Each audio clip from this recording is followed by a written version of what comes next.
No thanks, I'm not going anywhere with you, I told Natasha. She shook her head. You will regret it. I ignored her and turned to Ruby. Let's leave. I think we're done here. She nodded and the two of us left. What an exhausting day it was. And Olivia had still not come back. How could she just give my location away to anyone? I was hoping to get some sleep and forget all these things, but apparently that was not possible. I got a call from Olivia. Where are you? I asked her as soon as I picked up. Matt, listen, I'm calling you because this is really urgent, she said in a low voice. I rolled my eyes. I don't really believe you after everything you've done until now. I know you're mad at me, but I'm not trying to fool you, she replied. Can you come down to the ground floor? There's a storage room at the end of the corridor. I will wait for you there. Before I could ask her more, she hung up. And when I called her again, she didn't respond. I wasn't going to fall for her tricks again. But the thing was, I couldn't ignore her either. And I was curious. I wanted to see what she was up to this time. I went to Ruby's room and told her everything. Do you want me to join you? She asked. I'll be thankful if you can, I said honestly. I don't want to get trapped by her anyway. Ruby chuckled. Sure, let's go and see what she wants. We went together to the storage room Olivia had mentioned. It was really suspicious how they had allowed her to go inside. In fact, there was no one around, and the place seemed kinda creepy. As soon as Olivia saw me, she smiled. But then, her eyes landed on Ruby. What is Ruby doing here? She fumed. Matt, I think I told you to come alone. Why? I countered. What do you want?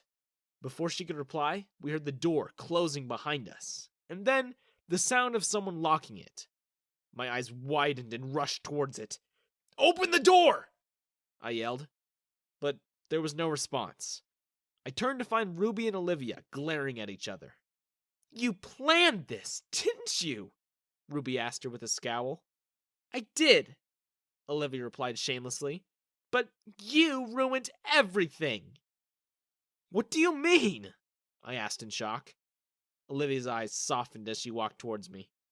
Matt, listen to me. I just wanted some time alone with you. Please don't misunderstand. Ever since we came here, you've distanced yourself from me. I just wanted things to go back to normal. How about you try to act normal first? I bit out. Are you even listening to yourself? If you wanted to spend time with me, then you should have asked me first. This is not the way to deal with things. Exactly, Ruby added. Calling him to a storage room and then getting someone to lock the doors? That's low, even for you. Excuse me? Olivia frowned. First of all, I didn't ask you to come here. And secondly, don't interfere in my matters. Then she turned to me. Matt, I know that Ruby has brainwashed you against me, but I can still prove that I really like you. If you don't believe me, I can even try getting rid of your ex for you. I scoffed. Please, you can't say that after sending her to me and causing a scene. What? When did I... She stuttered. It was clear that she was lying. Ruby rolled her eyes. Drop the act, Olivia. You aren't fooling anyone but yourself. Call someone to open this room. Olivia hung her head low. I can't. I don't have their number. I just instructed them to open the door in the morning. What the heck? I exclaimed in shock. Well, I was expecting to have you alone, she muttered. But you brought Ruby, and we're stuck now. Yeah, we are stuck, thanks to you, I said bitterly. I had to endure the whole night sitting between Olivia and Ruby. Olivia had the nerve to try and flirt with me. Thank goodness for Ruby, who kept her in check. I'm not letting this one pass, Ruby said to her in the end. Consider yourself fired.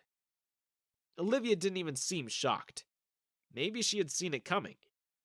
Meanwhile, I felt like I had grown closer to Ruby. I couldn't deny the attraction I felt towards her anymore. But this was not the right time to say anything.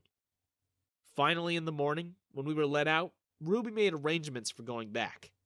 This time, I was alone with Ruby on the flight. Olivia was boarding a different flight. And there was no Natasha to disturb us. I finally confessed my feelings to Ruby. She told me that she liked me too. We started dating after that, and everything was peaceful in our lives for the next 2 to 3 months. By the end of it, we even got married, because we were completely sure about each other. I thought that things were finally looking up for me. But, of course, someone or the other had to ruin it. Ruby and I were on a dinner date one night. We were on the terrace of our house, and things were going really well. Until Natasha barged in. I'm not even surprised anymore, Ruby sighed. She probably stalked us again.